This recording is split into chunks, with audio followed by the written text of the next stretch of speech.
This is such an emotional video na talagang medyo may tama para sa akin. And also, one thing na I am grateful for as a virtual assistant, pero hindi madalas na mention ng ibang VAs because probably hindi nila pinagdaanan. So life has not been that kind to me when I was young. So I had to go through a lot of parang phases. And whether we admit it or not, ang daming phases sa buhay na hindi mo pwedeng ikwento sa pamilya. This is why mas close ako at mas open ako sa mga friends ko since high school and college. So, apart from my own family, I also have this parang inner circle which yung mga taong to, I treat them as family na din, parang mga kapatid ko na rin. And yung mga tao who knows me personally knows how much I love my friends. Like, I super love. When I love a person, alam mo yun, hindi na tinitingnan kung kadugo ko pa sila or hindi. My mom even told me one time na mas mabuti pa daw ako sa mga kaibigan kaysa sa sarili kong pamilya. Masama, pero I'm sorry, pero minsan totoo yun. May iba-iba naman kasi tayong parang situation, kumbaga.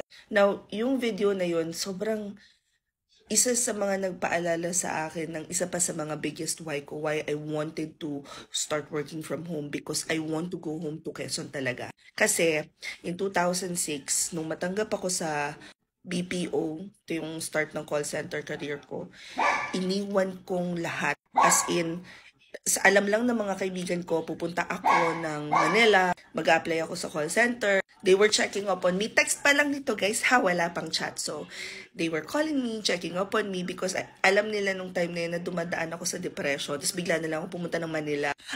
Quite frankly, alam mo ngayon ko lang naisip, parang iniisip pa nila nung time na yun, papasok ako sa mental hospital.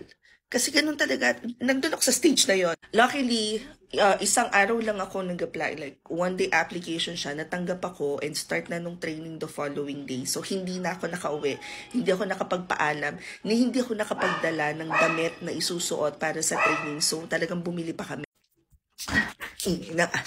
So, nasa na nga ba tayo sa story time natin? Ayan, so, one day lang yung application, natanggap ako, and hindi na ako nakapagpaalam sa mga friends ko. Nag-text na lang ako sa kanila na, ayun nga, may work na ako sa Manila, na ang uwi ko na will be sa the following weekend na, and every weekend na lang akong uuwi. Alam nyo guys, 2 buwan, I remember, like it was just, like it was just yesterday na 2 buwan ako na tuwing may dadaan na motor, may maririnig akong loud pipes. Iniisip ko yung mga friends ko, yung nagbiyahe sila para dalawin ako sa Manila. Nalulungkot ako.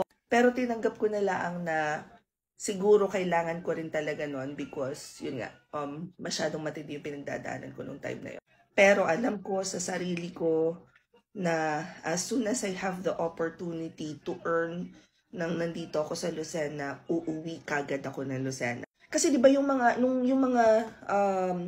gusto ko sana sabihin sinaunang tao. Pero 'di ba yung mga naunang generation, talagang kagaya nung nasa video na aalis sila, it will take them 10, 20 years to build a life sa ibang bansa, tapos saka lang sila makakauwi. And I'm like, I can't.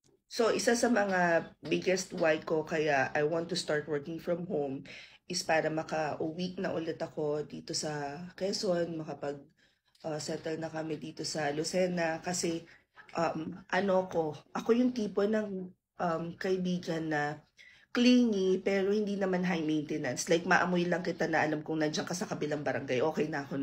Yun lang, kunento ko lang sa inyo, naalala ko lang doon sa video. Sige.